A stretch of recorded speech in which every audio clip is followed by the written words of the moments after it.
Les hélicoptères de l'armée népalaise continuent leur inlassable survol du massif de l'Annapurna, mais l'espoir de retrouver des survivants diminue de jour en jour. Le blizzard inhabituel à cette saison a tué 43 personnes cette semaine et une quarantaine seraient toujours portées disparues.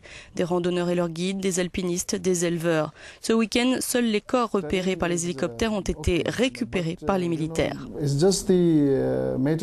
Le terrain est correct, mais la météo et l'épaisseur de la neige entravent nos mouvements et nous ralentissent.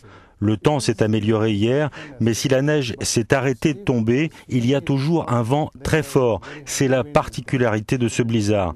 Lorsque ce vent souffle très fort, il est très difficile de survoler la zone par hélicoptère.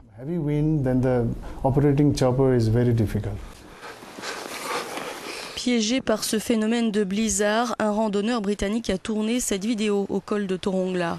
Il fait partie des 500 personnes qui ont pu être secourues sur la route du trek des Annapurna, tout comme cet Israélien de retour la nuit dernière à Tel Aviv qui raconte.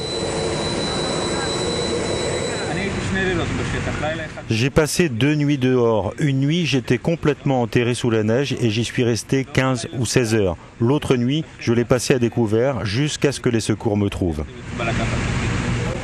3 Israéliens font partie des victimes, mais aussi des Indiens, des Japonais, Polonais, Slovaques et Népalais. Parmi les rescapés se trouvent environ 200 touristes, dont 8 Français de retour à Paris aujourd'hui.